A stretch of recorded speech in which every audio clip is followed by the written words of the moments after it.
President Medvedev, thank you again for joining us. Russia has said that it does not want Iran to develop nuclear weapons.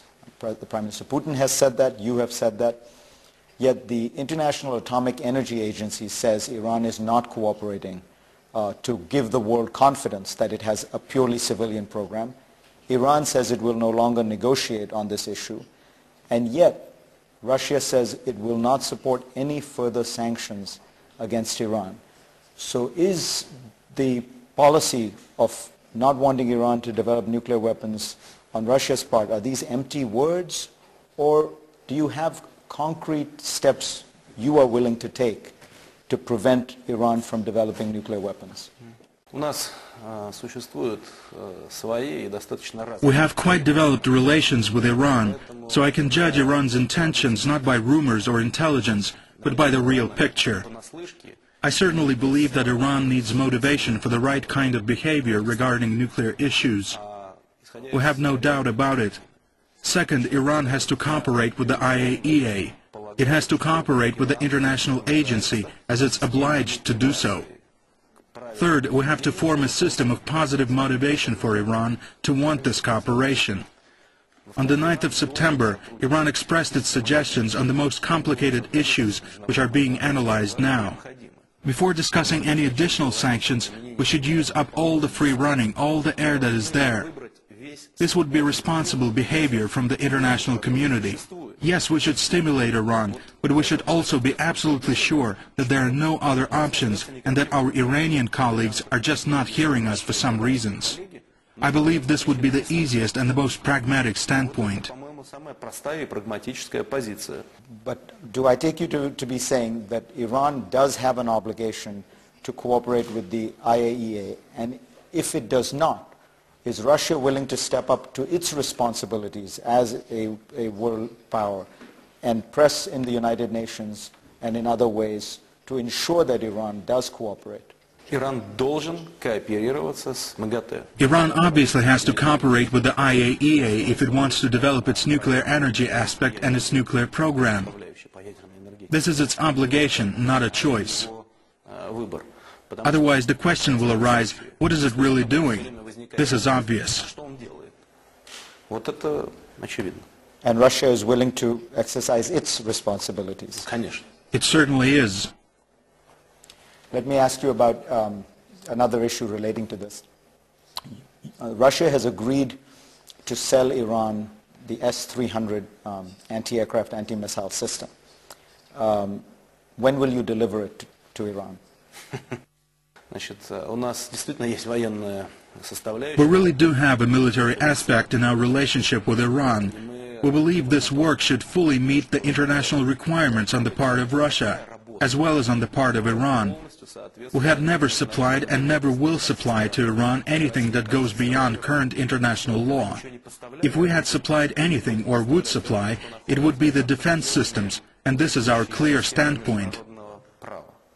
This is something I will keep following in making the final decisions on all existing contracts with Iran.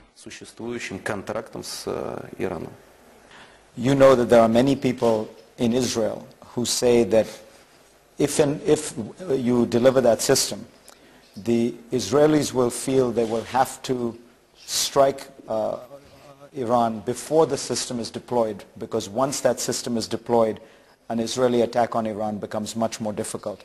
So by delivering the system, you open up a window or a period of considerable tension. I will be talking to the Israeli President, Mr. Peres. When he visited me in Sochi recently, he said a very important thing for all of us, that Israel was not going to attack Iran in any way. He said they were a peaceful country without any intention of doing that. The supply of any arms, especially defense ones, cannot heighten pressure. It should rather release it, actually. If certain people are still developing such plans, I believe they should be thinking about it. So our task is not to strengthen Iran and to weaken Israel or vice versa. It is our task to enable a sane and peaceful situation in the Middle East. I believe this should be our task. When Prime Minister Netanyahu was in Moscow, did you say this to him? Prime Minister Netanyahu did visit Moscow. They had chosen to visit us in private. I don't quite understand what it was to do with, but since our partners had decided that, we treated it perfectly well. I did talk to him. But did you feel like it was a positive meeting? It was a normal, good meeting. We discussed various issues. Prior to this, I had a meeting with President Perez, after which I had a meeting with Prime Minister Netanyahu. This is a normal thing, our normal dialogue. President Ahmadinejad visited us earlier, but not as a bilateral meeting. He had participated in the SCO session as an observer. We always talk to everyone. I believe this is our advantage. If Israel were to attack Iran, would Russia support Iran in such a conflict? Russia cannot support or act in this situation. We are a peaceful country, and we have our own understanding of our defense strategy. This is first. Second, we have our allies which we have certain agreements with. But regarding the situation over Iran, we don't have such obligations. It doesn't mean that we would want for it to happen, or that we would indifferently watch such an incident. This is the worst thing I could imagine. I've already had conversations on this subject. Let's try to think about it with you as well. What would happen after it? A humanitarian catastrophe, a large number of refugees, Iran's willingness for revenge, frankly speaking, not only towards Israel but to other countries as well, and an absolutely unpredictable development in the region. I believe the scale of this disaster could not be compared to anything. So before making decisions to attack, one should really consider this scenario. It would be the most unreasonable outcome, but my Israeli colleagues tell me they're not going to act this way, and I trust them. So you expect no Israeli strike on Iran? I hope they don't make such a decision. We have to try pushing Iran towards cooperation, and certainly Iran shouldn't make the statements as it has made regarding Israel. For example, when it said it didn't recognize the existence of that state.